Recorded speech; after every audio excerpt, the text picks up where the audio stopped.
So good afternoon all. ఈరోజు అయితే మనము కార్ ఫ్రాగ్రెన్స్ గురించి తెలుసుకుందాం. సో బేసిక్గా నేను కార్ ఫ్రాగ్రెన్స్ గురించి చాలా వెబ్సైట్స్లో సెర్చ్ చేశాను, చాలా యూస్ చేశాను, బట్ అవన్నీ నాకు నచ్చలేదు. బట్ అమెజాన్లో అయితే నేను ఒక గ్యాజెట్ని అయితే చూశాను. సో అది బాగా నచ్చింది. సో నేనైతే పర్చేస్ చేశాను. సో ఇది ఎలా ఉంటుంది అన్బాక్స్ చూసి మనం తెలుసుకుందాం. సో కొరియర్ అయితే వచ్చింది నాకు అమెజాన్ నుంచి.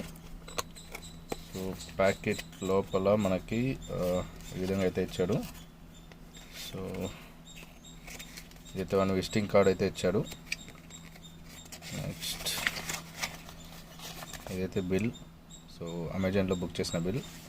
సో చూసారంటే ఇది నాకు అరౌండ్ 300 రూపీస్ వరకు నాకు పడిందండి.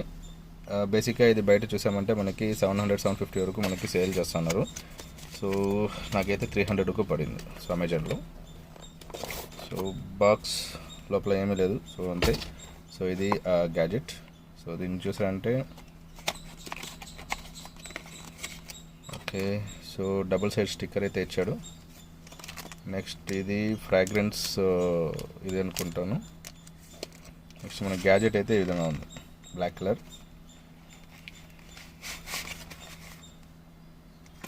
ఓకే. సో ఇది సోలార్కి అయితే పనిచేస్తుందండి. సో బేసిక్గా మనము తీసి సో ఇలా పెట్టాలి. సో ఇదైతే గ్యాజెట్. సో నేను ఇంకా ఫ్రాగ్రెన్స్ పెట్టలేదు. సో ఫ్రాగ్రెన్స్ పెట్టి తర్వాత దీన్ని ఎలా వర్క్ అవుతుందో చెప్తాను.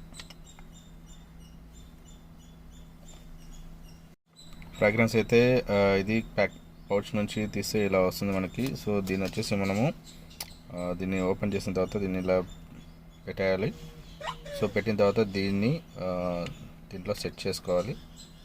సెట్ చేసుకున్న తర్వాత అంతే. సో ఎప్పుడైతే దీనిపైన మనకి సన్ రైజ్ అయితే పడుతుందో సో ఇది ఆటోమేటిక్గా ఓకే. సో ఇప్పుడైతే ఇది ప్లెయిన్గా ఉంది. సో ఎప్పుడైతే మనము కార్ని సన్ రైజ్లోకి తీసుకెళ్తామో